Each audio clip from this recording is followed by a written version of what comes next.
Hello, എല്ലാവർക്കും healthy yummy ബൈറ്റ്സിൻ്റെ പുതിയൊരു വീഡിയോയിലേക്ക് സ്വാഗതം. ഞാൻ സൂസൻ. ഇന്ന് വെള്ളക്കടല വെച്ചുള്ള കറി, വൈറ്റ് ചന മസാല നല്ല ടേസ്റ്റി ആയിട്ട് എങ്ങനെയാണ് തയ്യാറാക്കിയെടുക്കാവുന്നതെന്ന് നോക്കാം.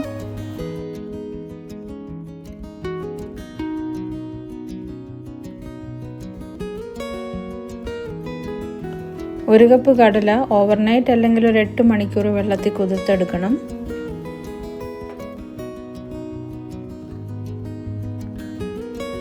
രണ്ട് മൂന്ന് വട്ടം നന്നായി കഴുകിയ ശേഷം ഇതിനെ ഒരു പ്രഷർ കുക്കറിലേക്ക് ആക്കാം. ഇതിലേക്ക് ആവശ്യത്തിന് വെള്ളം ഒഴിച്ചു കൊടുക്കാം. ഒരു 3 കപ്പ് വെള്ളം ഒഴിച്ചിട്ടുണ്ട്. ടേസ്റ്റിന് ആവശ്യമായ ഉപ്പും ചേർക്കാം. ഏകദേശം 1.5 ടീസ്പൂൺ ഉപ്പ് ചേർക്കുന്നു. ഇനി ഇത് അടച്ചു വെച്ച് ഹൈ ഫ്ലെയിമിൽ ഒരു 2 വിസിലും പിന്നീട് ലോ ഫ്ലെയിമിലാക്കി ഒരു 2 വിസിലും കൂടെ വേവിച്ചെടുക്കാം.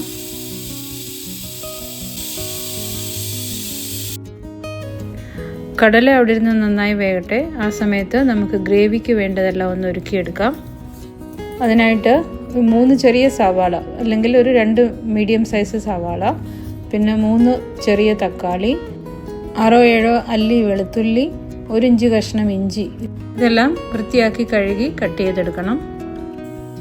എല്ലാം കട്ട് ചെയ്ത് ഇതാ ഇവിടെ മിക്സി ജാറിലേക്ക് ആക്കിയിട്ടുണ്ട്. ഇതിനെ ഒന്ന് നന്നായിട്ട് അരച്ച് പേസ്റ്റ് ആക്കി എടുക്കണം. വെള്ളം ഒഴിക്കാതെ നല്ല പേസ്റ്റ് ആക്കി എടുക്കാം. നന്നായിട്ട് അരഞ്ഞു വന്നിട്ടുണ്ട്. വെള്ളം ഒട്ടും ചേർത്തിട്ടില്ല. ആ തക്കാളിയുടെയൊക്കെ വെള്ളം കൊണ്ട് തന്നെ നല്ലതായിട്ട് അരഞ്ഞു കിട്ടും. പ്രഷർ കുക്കറിൻ്റെ വിസിലൊക്കെ അടിച്ച് പ്രഷറൊക്കെ മാറി വന്നിട്ടുണ്ട്. തുറന്ന് നോക്കി കടല വെന്തോ എന്ന് നോക്കാം. നല്ലതായിട്ട് ഉടഞ്ഞു വരുന്നുണ്ട്. നല്ലതായിട്ട് കുക്കായിട്ടുണ്ട്. ഇനി മസാല വഴറ്റുന്നതിനായി ഒരു പാൻ ചൂടാക്കി അതിലേക്ക് കുറച്ച് എണ്ണ ഒഴിച്ചു കൊടുക്കാം. ഒരു 3 ടേബിൾ സ്പൂൺ എണ്ണ ഒഴിച്ച് ചൂടാക്കാം. എണ്ണ ചൂടായി വരുമ്പോൾ അതിലേക്ക് 1 ടീസ്പൂൺ കടുക് ഇട്ട് പൊട്ടിക്കാം.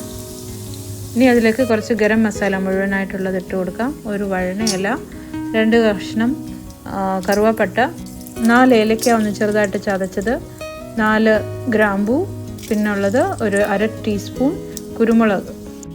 ഇനി ഈ സമയത്ത് ഇതിലേക്ക് നമ്മൾ അരച്ച് വെച്ചിരുന്ന അരപ്പ്, തക്കാളിയും ഓണിയനും ജിഞ്ചറും ഗാർലിക്കും എല്ലാം കൂടെ അരച്ച് അരപ്പ് ഇതിലേക്ക് ചേർത്ത് കൊടുക്കാം. ഇത് ചേർത്ത് നന്നായിട്ട് വഴറ്റിയെടുക്കണം. പച്ചമണമൊക്കെ ഒന്ന് മാറി കിട്ടണം. ഇതിൻ്റെ വെള്ളമൊക്കെ ഒന്ന് പറ്റി ചെറുതായിട്ട് എണ്ണയൊക്കെ ഒന്ന് തെളിഞ്ഞു വരും. അതുവരെ തുടർച്ചയായിട്ട് ഇളക്കി കൊടുക്കാം. ഇതിലേക്ക് ചേർക്കാനുള്ള പൊടികളെല്ലാം റെഡിയാക്കി വെച്ചിട്ടുണ്ട്. മല്ലിപ്പൊടി, മുളക് പൊടി, മഞ്ഞൾപ്പൊടി, ഗരം മസാല, ജീരകം പൊടിച്ചത്, പെരുംജീരകം പൊടിച്ചത്, കുരുമുളക് പൊടിച്ചത്. പൊടികളെല്ലാം ചേർത്ത് നന്നായിട്ട് വഴറ്റിയെടുക്കണം.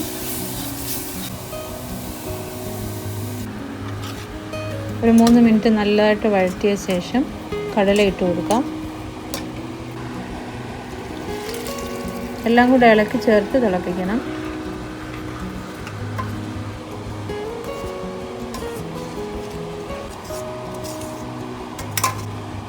അടച്ചു വെച്ച് ഒരു 10 മിനിറ്റ് ചെറുതീയിൽ തിളപ്പിച്ചെടുക്കാം. ഇടയ്ക്കൊന്ന് തുറന്ന് നോക്കി ഇളക്കി കൊടുക്കണം.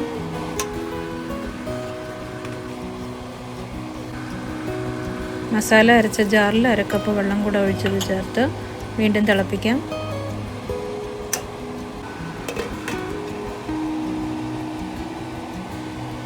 എല്ലാം കൂടെ 10 മിനിറ്റ് ആയിട്ടുണ്ട്. ഇനി തുറന്ന് നോക്കാം. മസാല കടലക്കറി റെഡിയാണ്. നല്ല തിക്ക് ഗ്രേവിയോട് കൂടെയുള്ള കടലക്കറി.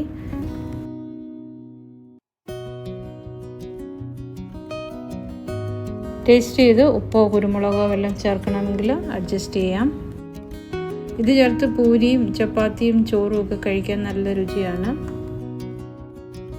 ഒരു 5 മിനിറ്റ് അടച്ചു വെച്ച ശേഷം സെർവിങ് ഡിഷിലേക്ക് ആക്കാം.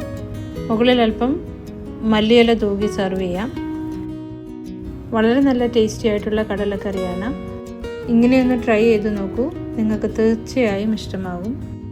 ഇന്നത്തെ ഈ വീഡിയോയും റെസിപ്പിയും ഒക്കെ നിങ്ങൾക്ക് ഇഷ്ടമായെന്ന് കരുതുന്നു. വീഡിയോ ലൈക്ക് ചെയ്യാനും ചാനൽ സബ്സ്ക്രൈബ് ചെയ്യാനും ഓർക്കണേ. പുതിയൊരു നല്ല വീഡിയോയുമായി ഉടൻ തന്നെ എത്തുന്നതാണ്. തീർച്ചയായും കാണണം. Thank you.